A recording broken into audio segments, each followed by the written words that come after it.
क्या ହେଇଥିବ ସେ ହତଭାଗା ଗୌର ଦାସ କଥା ମୁଁ ପଚାରୁଛି ତୁମେ ଯିବ ନା ନାହିଁ? ସେମିତି କହିଲି ଲୋ ଭାଇ ମୋ ସ୍ୱାମୀଙ୍କର ଗାଡ଼ି ଧକ୍କା ହେଇଯାଇଛି ମୁଣ୍ଡଟା ବାଟେ ପ୍ରବଳ ରକ୍ତ ବାହାରୁଛି ଗୋଡ଼ ହାତ ବି ଭାଙ୍ଗି ଯାଇଛି ସେ ଯନ୍ତ୍ରଣାରେ ଚଟପଟ ହେଉଛନ୍ତି କେହି ମୋତେ ସାହାଯ୍ୟ କରୁନାହାନ୍ତି ଲୋ ଭାଇ ଏଇ କ'ଣ ମାନବିକତା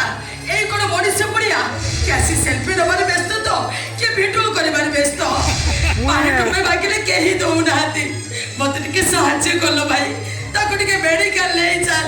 ମୋତେ ଟିକେ ସାହାଯ୍ୟ କର ତୁମର ଠିଆ ହେଇଛ କ'ଣ ଫୋନ୍ କର ନହେଲେ ଧର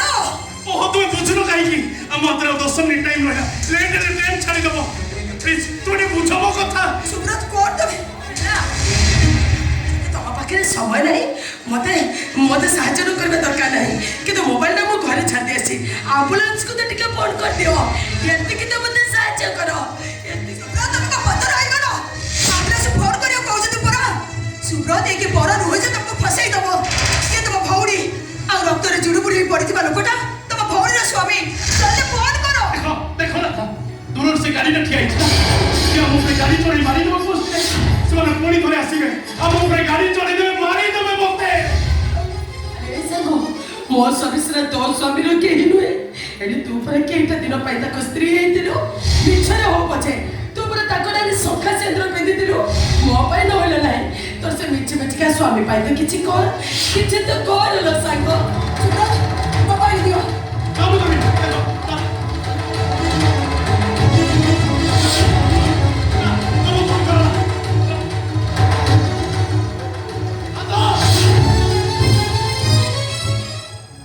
মতে তো লাগুଛି তুমি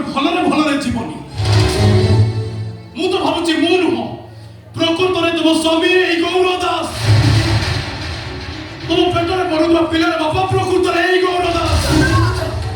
ମଣିଷଟା ବସ ଯିଏ ତମ ନୂଆ ଜୀବନ ଦେଲା ଯିଏ ତମ ସ୍ତ୍ରୀକୁ ଆଶ୍ରୟ ଦେଲା ଯିଏ ମଣିଷ ନ ମାରି ମଣିଷ ମାର ଖୁନି ଆଶାର ଆଖ୍ୟା ପାଇଲା ତମେ ତାଙ୍କ ପାଇଁ ଟିକେ ଫୋନ୍ କରିପାରୁନ ଏମିତି ସ୍ୱାର୍ଥପର ତମେ ଏମିତି ବେଇମାନ ତମେ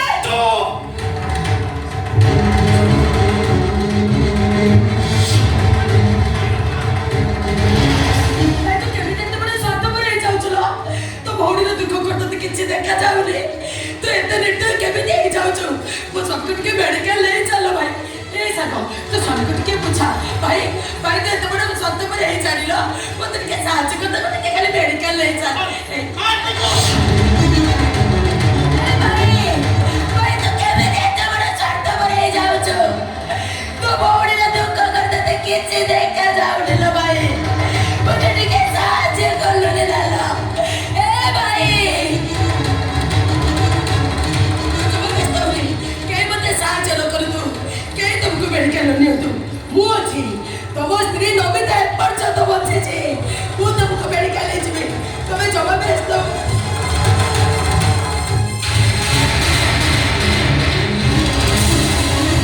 ହେ ଭଗବାନ ମୋ ସ୍ୱାମୀଙ୍କର ଚିନ୍ତା ଚାଲିଯାଇଛି ଡେରିରେ ହୁଏତ ଅଧିକ କିଛି କ୍ଷତି ହେଇଯାଇପାରେ କ'ଣ କରିବି